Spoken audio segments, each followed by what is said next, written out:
পাকিস্তানে দমন পীড়ন চালিয়েও ইমরানের সমর্থকদের স্রোত ঠেকাতে পারছে না সরকার। ইসলামাবাদ ঘিরে থাকার সড়কগুলোয় কয়েক সপ্তাহ ধরেই সারি করে রাখা জাহাজের কন্টেইনার আছে অন্যান্য প্রতিবন্ধকতাও। যে কোনো বিক্ষোভে যাতে তাৎক্ষণিকভাবে কাজে লাগানো যায় সেভাবেই প্রস্তুত রাখা হয়েছে এগুলো। পাকিস্তানের রাজধানীকে এভাবে অবরুদ্ধ করে রাখা এখন এক নিয়মিত ঘটনা হয়ে দাঁড়িয়েছে। অস্থিরতা তৈরি হওয়ার কোনো ইঙ্গিত পেলেই রাজধানীকে বিচ্ছিন্ন করে ফেলে কর্তৃপক্ষ। সড়কগুলোয় থাকা ওই সব কন্টেইনার ও প্রতিবন্ধকতা নগরবাসীকে যে কোনো মুহূর্তে যে কোনো কিছু ঘটার কথাই সর্বক্ষণ মনে করিয়ে দেয়।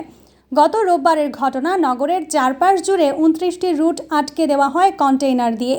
কারাবন্দী সাবেক প্রধানমন্ত্রী ইমরান খানের পাকিস্তান তেহরিকে ইনসাফ দলের সমর্থকেরা পূর্ব ঘোষিত মিছিল ও সমাবেশে অংশ নিতে রাজধানীর অভিমুখে রওনা দেন।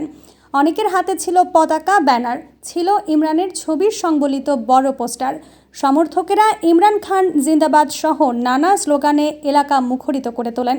সড়কে রাখা বিশাল কন্টেইনার আটকে রাখতে পারেনি ইমরান খানের সমর্থকদের স্রোত। সামাজিক মাধ্যমে প্রকাশিত ভিডিওতে দেখা যায় সমর্থকেরা সারি বেঁধে ঠেলে ধাতব প্রতিবন্ধকতাগুলো একপাশে সরিয়ে দিচ্ছেন। এভাবেই সমাবেশ স্থল অভিমুখে এগিয়ে চলেছেন তারা। কিন্তু যার মুখচ্ছবি সমর্থকদের হাতে হাতে, তিনিই সমাবেশে নেই। 1 বছরের বেশি সময় ধরে ইমরান কারাগারে রয়েছেন।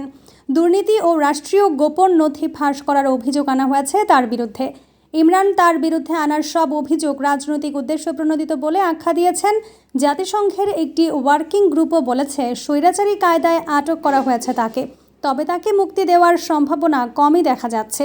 অধিকাংশ বিশ্লেষক বলছেন পাকিস্তানের রাজনৈতিকভাবে প্রভাবশালী সামরিক বাহিনীর সম্মতি ছাড়া ইমরান খানের মুক্তি নেই।